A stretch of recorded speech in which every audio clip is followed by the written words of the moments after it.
Hello, this is Kevin Ann at Eagle Strong Voice speaking to you on October 1st from the territory of the Republic of Canada, formerly the Dominion of Canada, now under common law jurisdiction.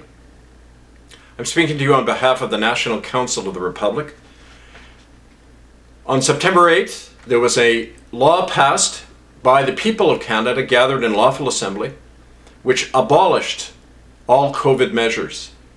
They not only made these measures illegal, but they absolved anyone from Canada from obeying them.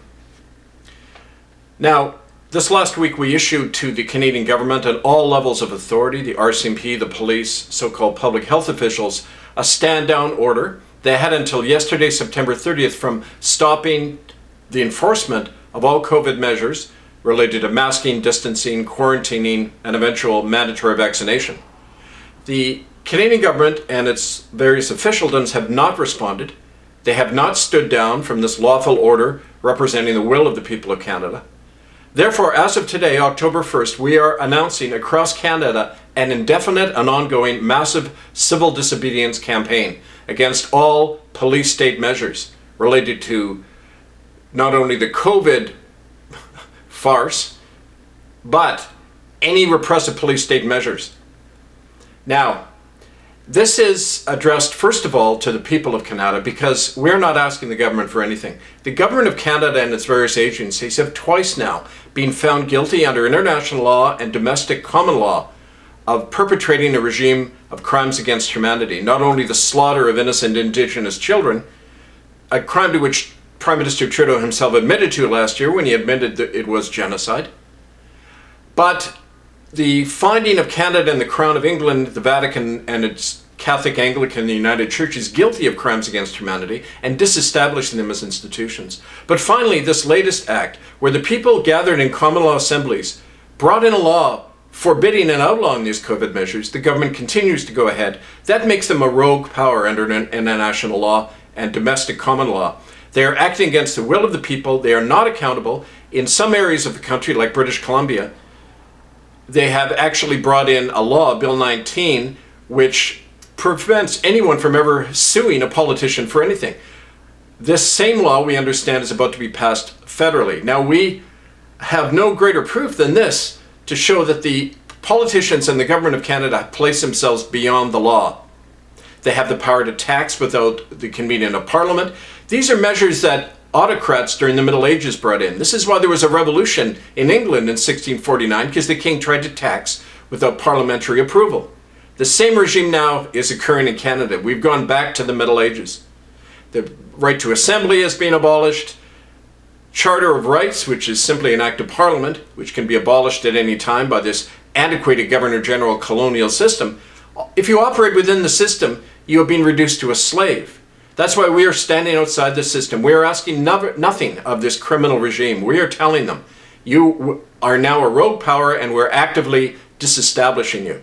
Civil disobedience consists of active non-cooperation. The citizens will not pay taxes to the federal government.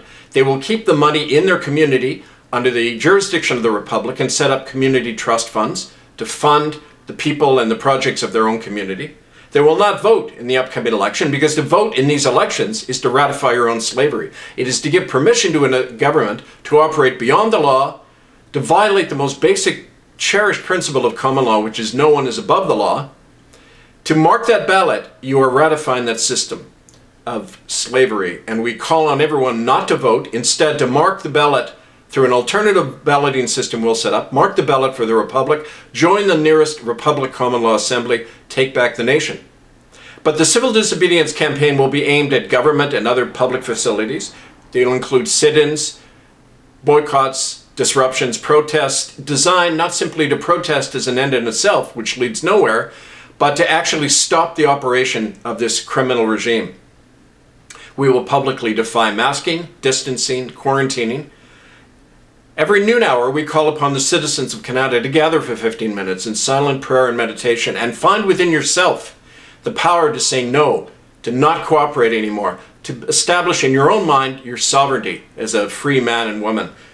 We will not cooperate with this regime anymore. Finally, We recognize the need for people not simply to act on their own, but to be organized. And for that reason, it's essential that everyone join their nearest common law assembly. See our website, Republic of Canada, K-A-N-A-T-A, republicofcanada.ca. Write to republicofcanada@gmail.com. Join one of the more than 100 local common law assemblies that are forming or have formed across Canada. And take action yourself. You can stand by for more of these updates. We're going to be having on-the-scene reports from people on the ground who are actively boycotting and resisting this criminal regime. We will be holding civil disobedience training workshops and taking action in all of our communities to stop this regime once and for all. Finally, the best assurance you have is to take out citizenship in the Republic of Canada. Yesterday I was at a meeting where 20 people stood up and collectively said this oath. I, and then your name, hereby swear to sever all allegiance to the monarch and crown of England and to the government of Canada.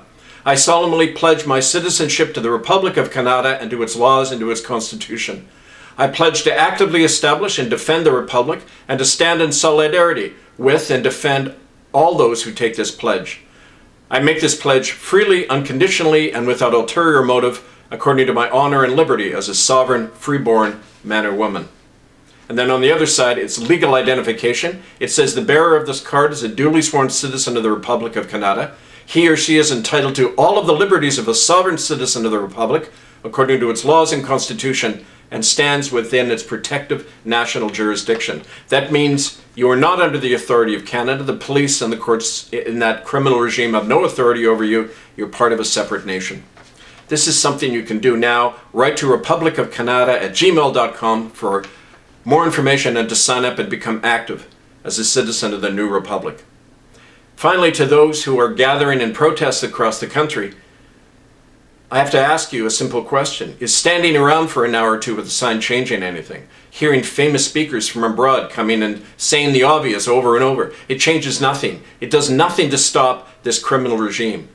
We move beyond protest to active civil disobedience and non-cooperation. That is our message. We urge you all to join up.